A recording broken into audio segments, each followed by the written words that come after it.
Welcome, Belle. Thank you so much for having me.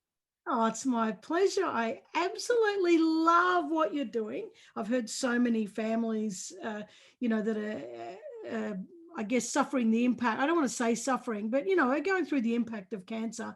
And, the one thing they always talk about is photography and, that they haven't got any good photos and that they're embarrassed to get photos when they're having treatment and that. So you're a shining light. I'm so bloody happy to have you. And showcase what you're doing. Just Thank fantastic. you. You've got your own photography company, your own photography business. And then as a side, now you've started this Forevermore Foundation. But let's go right back to the start and tell us about your journey into photography. Like, were you just born with a camera in your hand, or was it something that evolved? Or tell us about that. It feels a little bit like it, actually. It goes back to high school. So in high school, I was often running around with a camera in my hand, but I didn't really fall really in love with it until I hit the later years of high school and I got to play in the darkroom as part of art. And so that just watching those images, appear on the paper in the liquid was just something that just resonated with me. So I actually, I don't know if I should say this, but I ended up leaving year 11 because they wouldn't let me do photography. So I went out and got a traineeship and worked from there. But it was just something that stuck with me. And I did a lot of, I've always had a love for cars and racing and stuff like that. So before I had kids, I kind of didn't really think of the whole family photography thing. It was all, I was out at drag races with friends and taking photos of, stunt riding friends and stuff like that. So it was more action-packed stuff, which I really enjoyed until I started the corporate life in Melbourne. And I kind of put the camera down for a good, I reckon 8 years or so it was, because I was working so many hours in the corporate life in Melbourne, and that was a not-for-profit, funnily enough. So yeah, and then when I had kids, I naturally picked the camera up again and sort of haven't put it down since. So it was, I didn't want to work in photography as a kid. So coming out of school, I sort of thought about going and doing a photography degree, but I didn't want to lose the love and the passion for it by doing it for a job. So I kind of avoided it as far as a career goes, and until the kids came along, and then it fitted perfectly. So yeah, you never know what life's got in store for you. Oh, no, you don't. I reckon it took me about 3 years to come up with sort of my niche market, I suppose, which is natural photography. And once I found that, there was no stopping me. Like, that was what drove my soul. And it didn't feel like a job anymore. So we just sort of moved in and thought, give it a crack and see what happens. And if it fails, well, I can always go get a job later. So, and luckily didn't need to. 6 years or nearly 7 years on now. So you've hit on a key point, that is, you've always got a backup. Like, when people have a job and they've got skills and knowledge and experience in a certain field and they want to try something new, I think a lot of people see it as a jump into the never, and I can never go back. I'm just going to jump into this. But it's a perfect opportunity to try something new, jump into something new. And if it doesn't work, because let's face it, sometimes things don't work, and that's all there is to it. But you can always go back. So why wouldn't we give it a crack and, take a risk? And I just love that you did that. And a big part of your well, I guess your story and why you created the Forevermore Foundation. We'll get to that in a minute. But part of your story is losing your dad to cancer when you're 5. Do you remember that time in your life? I sadly don't. Well, I don't know whether it's sadly or not, but I've got my earliest memory was riding on Puffing Billy with my dad, and I felt like the most special person in the world because he gave me his sunnies, because I kept sticking my head out the window and getting soot in my eyes. And I found photos of it actually, and I look like a blowfly with his massive sunnies on. But the fact that he gave me those glasses so that wouldn't happen, I just felt the complete love and adoration he had for me then.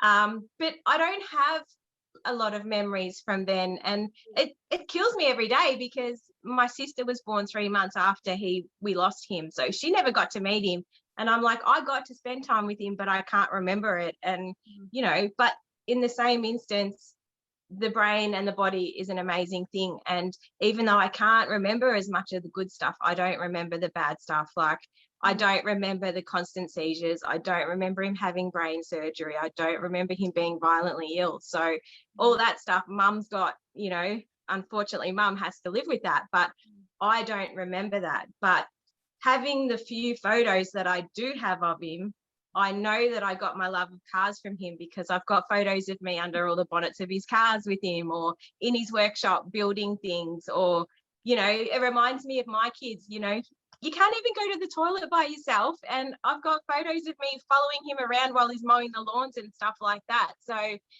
those photos, even though there's not too many photos with him where he's not looking well, the ones that I do have, they tell me the story of life with him. And if I didn't have any of those at all, then I would have nothing but the memories and stuff that mum tells me. So yeah, I think even though I can't remember the good, those photos definitely do tell that story, and it makes me know that I was loved because you can see it in the photos that I've got. Yeah. Yeah. And that was in the time when we didn't have you know, digital cameras within our phones, you know, and we had to carry digital cameras around. Even that's, I don't even know if they were there yet then, because that's when you had the photographer come in home and they bought the backdrop and they yeah. did all the photos with the hands on the shoulders and all that stuff. But he lost his hair because of treatment, and you know, 35 years ago, for a guy to lose his hair because of treatment, it's a masculinity thing. He didn't want his photo taken when he had no hair because it was embarrassing for him. And over my time capturing families, before I started the foundation, I captured a number of families who'd been through it, and they said the same thing. I didn't want photos taken because I'd lost my hair, or, you know, I'd put on or lost weight and didn't feel like myself. So I guess that's why I decided to pinpoint people who have been diagnosed, because I want them to remember the good times, and I want them to have those physical memories, whatever their journey might be. So yeah, that all came from those images of Dad, and looking back at them and, you know, reliving the story through the pictures that I have. So Yeah. Well, at what point in your life, you know, because you lost him when you're 5, you know, and you've obviously looked at pictures here and there. Do you, you know, and at what point in your life do you think, at what age did you really stop and think, man, this really sucks? yeah, I don't have pictures of Dad. I don't have enough. definitely. I think in my early teens, like, we always sat down and looked at photo albums with mum. So I always remembered him, and my sister remembers him from the photo albums and the stories that mum tells. So it wasn't like one day we kind of just pulled him out and went, oh yeah, you know, he was there, kind of thing. But I think sort of in probably my, you know, mid-teens, where you become a girl and you think about appearance and you think about a boyfriend and stuff like that. The biggest thing that came to me was, you know, if he had been here now, how would he be reacting? You know, I just bought my first car and he wasn't here. And, you know, that love of cars that we shared and that sort of thing. So I think it was really, you know, when you're a kid, you kind of, it's all a bit fluffy, you know, you don't really, it doesn't sink in until you actually have your own mind and can go, wow, you know, like, this is real. So yeah, definitely I'd say mid-teens, but I think it really smashed home when I had my kids. And I realized, you know, like, I'm 40 now, so I've outlived him. So there's all these families out there that are going through this at young ages, same age kids as us and stuff like that. And I kind of went, yeah, this is real, and this is a real problem, because if they don't think to have photos taken before they go through their journey, then it's too late. It really is, like, you know, and I truly hope that the people I capture just get a free session and, you know, they live life happily. But for the ones that don't, they'll have those images to look back on, the people who are left behind, or, you know, to pass it on to generations down the track, basically, because that's what's important, is remembering. And the way I conduct my sessions are very much an adventure. I don't talk about what they're going through, and it's all about going out and running amok in a field with the kids and creating real memories. Like, a lot of the time they forget I'm there taking their photo, because I have them engaging with each other and running around and cuddling and all that stuff. So when they look at the images, they think about how happy they were at the time. And I'm hoping that'll also get them through the challenges that they're facing as well. Yeah. I think it's fantastic. You know, I lost my sister to cancer when she was 33, and, you know, the same thing with photos. We did have photos. I had them on on a hard drive, and my computer crashed, and I took the hard drive to a computer place, and Yep. they said, yeah, we can easily get because it wasn't the hard drive that crashed, it was something else. And they Oh, said, yeah, good. we can get, oh yeah, good, we can get the photos off that hard drive onto another one. And I left it with them trustingly, and they wiped the entire hard drive, and it was all the photos I had of my sister. And I've now probably got 5 photos, and that's it, of a whole damn adulthood, and so all because of one mistake at a computer. Oh, And it's kind of like, talk about the importance of backing up things. And and now that we've got digital photos, the capacity to have them, back up everything, because it's such an important thing. And you as a photographer, you have backups, so at least if people do that, they can come and get that. But what was the thing that made you stand up and say, that's it, I'm starting a foundation, I don't want any other family to go through this? Was there a specific thing? I think I've always just known that I was here to do something. My early career was helping kids find their careers with apprenticeships and those sorts of areas. And I did love that, but it came to a point where it wasn't enough for me. I knew that there was more out there that I needed to be doing. And I think it was a correlation of things. It was a correlation of getting back into the artistic industry where I knew I could create something magical. It was also talking to a number of people who had been through the process and regretted not having photos taken, and realizing that I could do something in this space to help. And I suppose the fact that we've always had an open relationship about Dad, and we always talk about him and stuff like that, I'm lucky because I'm older now and I understand what's happened, and I was never none of that was ever kept from me. But what I think is important is that when you are young, like I was, you don't remember. And that's probably a good thing. But if you don't have the images, you don't have the memories. So I was kind of like, well, how can I don't want this to happen. I've got limited images of me and my dad, and I don't want it to happen to other kids. And I did a lot of research, and I found that there's a lot of like heartfelt, they photograph sick kids and stuff like that, not just babies. So I found a lot of people that did it for the purpose of the kids who were sick, but there was not a lot out there for the parents, if it was affecting the parents of the family. And the feedback that I got from my families was, the whole treatment taking its toll thing, obviously, but whether it's the parent or the kid that's sick, one of the mums or the dads has to take time off. So there's always going to be a financial challenge. And then, a lot of the times in our rural areas like here, you can't get the treatment you need. So you're having to travel to Melbourne or the capital cities. So that is, again, another financial burden. So when I realized that I had this skill and I could create this amazing gift for people, I thought, well, why can't I take away those burdens? Like, I totally understand that in the chaos of a diagnosis, I can't even imagine what's going through someone's mind. But if this isn't for them, that's totally okay.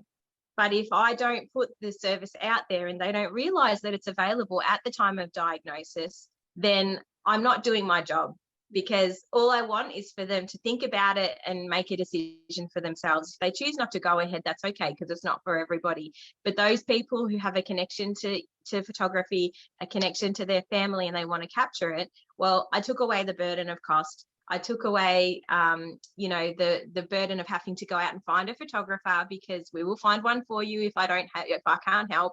And I made it possible to create these memories to leave to their children if they have to, which, God, I hope they don't, but if they have to, then they've got it. And then that's me stopping someone in the future going through what I went through, where the images I have of Dad, we're doing bits and pieces, but it's none of the real snuggly, cuddly, emotive stuff, because he didn't want to be seen without his hair and looking unwell, which is fair enough too, because that's, I'm sure, I've found from working with these families that everyone feels the same way, whether it's it's the hair or whether it's the weight. Like, they can become quite drawn and lose too much weight and still don't look like themselves. So yeah, I guess it was not wanting that to happen, to avoid that happening to other kids in the future, and vice versa to parents who have sick kids as well, because I can't even imagine what they're going through too. So but we can either have pain and we can, be victims, and let it control our lives and say, well, my life's ruined because of this pain. Or we can say, well, what can I do about it? To heal myself and to heal others. And I think, when you do the act of healing others, you're actually healing yourself as well. So I think that's important. You need to be ready in yourself too. Like, I think that was some of my problem. I'd wanted to do it for a good 3 or 4 years. And I had a Facebook page and I kept making it public and then closing it because I was like, what if there's too many people and I can't help them all? And what if, and I'd had young kids and I probably wouldn't have dealt with it as well mentally as I am now. So I think it's important. You've got to deal with your pain and you've got to use it as a driver, but you've got to be ready in yourself as well, especially when it links to something so personal. So 100%. And that saying, what if I can't help everybody? I used to be one of these people that wanted to save the world, and I used to get so damn upset because I couldn't. And it wasn't until somebody told me, a guy who does work in Nepal, and he said to me, Mother Teresa said, if you can't feed 100, just feed one. And I'll never forget him saying that, because that was such a catalyst for me to just pull my head in and say, I can't save the world, but I can put, and now I talk about in my talks and my workshops, so you only have to find your jigsaw piece, and you put that jigsaw piece into the puzzle, and that's your piece. So just focus on that, worry about that. And if everybody does their little piece, we're going to have a magnificent world and we will save the world. But we've all got to do our bit and stop getting in everybody else's way, and just get it done. I love it. Tell us more about Forevermore Foundation. So is it just for, how do people register for it? How does it funded? Can other people use the service and that helps pay for it? Or, tell us about how it works. So the first priority of the foundation is obviously to capture people at the point of diagnosis. However, I've got a set amount of free sessions available due to people booking other sessions. I'll explain that in a minute. But if all of the allocation of the free sessions are not used, then it gets opened up to other people who are further on in their journey, or even people with other terminal illnesses. So even though me as one person has had to pinpoint something, and that is the diagnosis stage, we can help others if we have the allocations available there.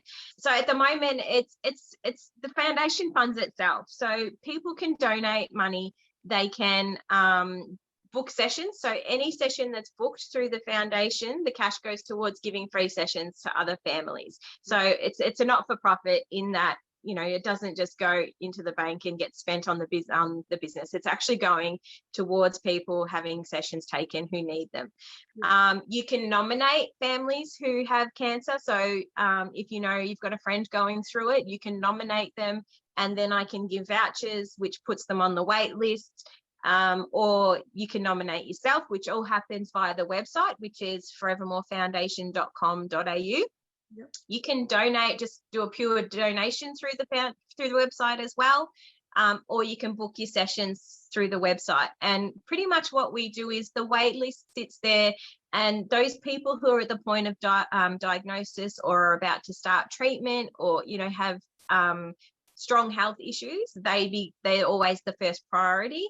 And then the people who are sort of mid-journey, even though they're not any less important, they then come next on the list. So our idea is to capture the ones who need it because of time restraints first, and then the others come on after that. So no one's going to miss out. It's just a matter of raising enough funds to cover each of those sessions, and then we'll get to everybody at some stage through the process. But the more sessions that are booked, we're looking at rolling it out interstate. So the idea is that we'll have photographers who are working for us in each state, and they'll also be selling the foundation a little bit to get to bring in bookings as well, so that we can cover the free sessions that we're giving away.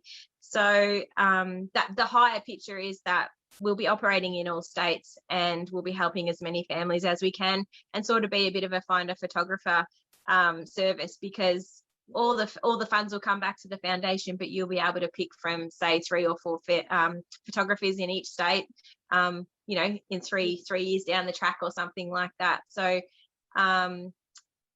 I'd love to be able to give families albums as well down the track, but that obviously is a cost that's incurred at the moment. You know, I can give my time away for free where I need to, but that is going to be an ongoing cost. So I'm hoping that sort of the DGR status and stuff like that will bring in some sort of ongoing funds, which will allow me to hand people an album.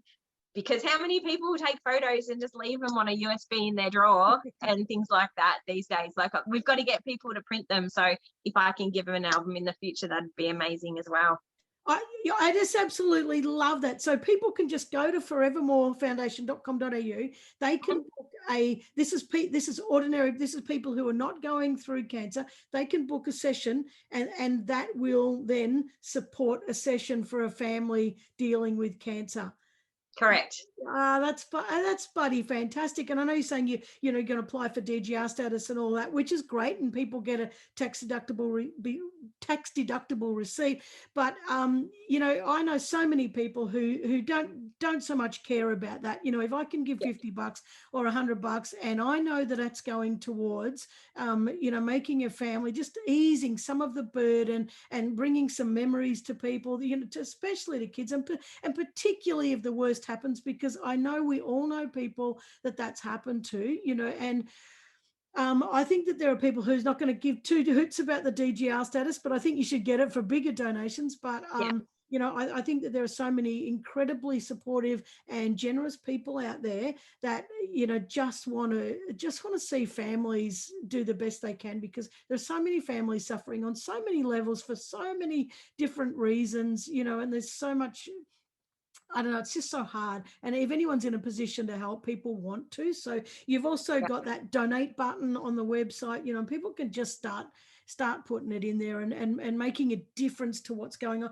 I absolutely love it. And you said your big vision was to have, you know, photographers in each state. And I think that's fantastic. I'll remind you to take one step at a time, because this is, I think, keep your eye on the vision and one step at a time. You know, I've seen a lot of people that they get really, really tangled up, because it's kind of like, yeah, I can't get to that big vision, but I guarantee you it'll happen, because, you know, what a vision, and what I can, you know, how fantastic to be sprawled out like that, and to have all these photographers on board. And, you know, so what if you're a photographer? Can they contact you and say, oh gee, I'd love to be part of this with you? Or Yes, definitely. I'm actually in the process. I'm going to pop it on the website where people can register their interest over the coming weeks. But basically, if you're keen to work with the foundation, definitely reach out. We're always looking for volunteers, and eventually we're going to be looking at paying our photographers for their assistance. So yeah, if you're looking to help out families as well, then please do reach out, because all the help we can get, the more families we can help, basically. And back to what you said about, you know, donating 50 or 20 bucks. Think of it this way: 20 bucks gives me fuel to drive to a remote area of Gippsland and do a session. So it doesn't matter how small it is. If you've got it spare, then yeah, please do think about donating. Definitely. Yeah. Yeah. And you need to have a model in place, because, you know, you can't just keep giving up hours upon hours upon hours. I mean, we all have to put food on the table, you know, and we all have to look after our own families. And, you know, we can't run ourselves into the ground, because therefore the charity won't keep going, the foundation won't keep going. And so, you know, if you're a photographer out there listening to this, and you know, and I mean a professional photographer, because there's a lot of people who love photography and would love to help, but they might not be at that skill level. But if you are a professional photographer, you know, and would like to help, you know, it is starting off voluntary perhaps now, but, you know, and the fee won't be great, you know, it won't be a big fee in the future, because there's just, this is what not-for-profits are about, you know, just can't go sort of throwing away big funds. But you know, just to have that sense of altruism, and to send that sense of knowing that you're making a difference to a family, that's massive. And even if it could just be one session a month or something, you know, and that's my giving point, you know, that's helpful in itself. And I absolutely love what you're doing. I absolutely love it. And they're just, you know, there's so many opportunities to use your passion, you know, to make a difference in this world. And if everybody just got over that bit, I'm not good enough, I don't know what I can do, and just started stepping one foot in front of the other, and having a crack, we can make this world such a it's such a great place to live. I reckon we've got a tipping point coming of good, get rid of all the other crap that's in this world. And Yeah. I absolutely love it. What's the one thing you need the most right now? The one thing I needed the most is definitely cash. Like without the cash, I can't reach out to more families. Yeah. As you said before, I've come to terms with the fact that I can't help everybody, Yeah. and that's why I'm looking at taking on photographers to help out. Yeah. But at the end of the day, there's editing that takes place for every session. There's travel that takes place for every session, and even without paying the photographers, if they volunteer their time, that those costs still happen. So it's, if you're thinking about updating your family photos, book a session through one of us, and it all goes to the great cause. So you get your bang for your buck as well if you don't want to just donate. So definitely cash. And just if you don't have cash, just tell people about us, because word of mouth is our biggest friend. The more people that know about us, the more families we can get in touch with who need help, but also the more families we can use to boost up the whole foundation. So So what advice would you give to somebody who has a deep love for something but is paralyzed by feelings that they're not good enough? Okay, definitely take the leap. Like, realistically, what's the worst that can happen? It fails, and then you try something else, or you tweak your plan, or the process that you're using. It can't possibly fail if you have a true passion for it. I really believe that. And if you follow your heart, other people are going to have the same reaction to it as you do. So as I said before, about my photography, just do what makes you happy, because it doesn't feel like a job. I'd also say, on the burnout side of things, definitely look after yourself, because starting a project can take a lot of work, and you cannot give everything you have from a place of being burnt out or worn down. So definitely look after yourself while you're at it, and surround yourself with a really good tribe of people, because just sitting at a table with your best friends and bouncing ideas off of them is going to be the biggest help you can find. Once you know where you're going, you're okay, but it's getting there. So don't ever be scared to bounce your ideas off people you trust, because you never know what gold they're going to come up with as well, which is going to come in line with what you're doing. Other than that, they need to buy your book, Karen, because it's very helpful. So definitely go get off the bench. It's amazing. That will help you make your project happen. So what can you do? You just got to try it, because you don't want to live life regretting not actually giving it a crack. That's the biggest thing, I think. And my last question is, where can people find you? But I just want to also point out that we're just going to say that people can find you at your normal photography place too, because Belle Chapman photography is how Belle puts food on her table, and unless she's eating, she's going to have no energy to actually run the foundation. So let's go through both. So where can people find you for both? Okay, so my main business is Belle Chapman Photography, and that can be found just as it sounds everywhere. So Facebook is Belle Chapman Photography, Instagram is Belle Chapman Photo, the website is bellechapmanphotography.com.au, and Forevermore is the same. So Forevermore, so Belle Chapman Photography is like my boutique photography business. So you get all the images, and it's a really big adventure, that sort of thing. The foundation, on the other hand, has a cheaper option for those who have a bit of a lower budget compared to the Belle Chapman brand. And you can do all of your donating, and we do run community events a couple of times a year through Forevermore, which raises funds as well. So they can be found at forevermore.com.au is the website. Forevermore Foundation on both Facebook and Instagram. Yep. Fantastic. Yep.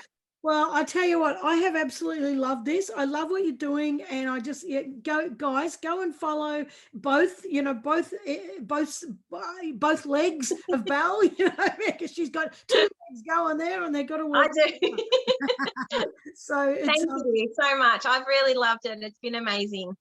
No, it's my absolute pleasure. I loved it. So I can't wait to catch up with you in person and just keep following your journey, because it's absolutely wonderful and absolutely needed. So thank you so much for your time. Thank you. My pleasure. See you soon. See you later. See ya.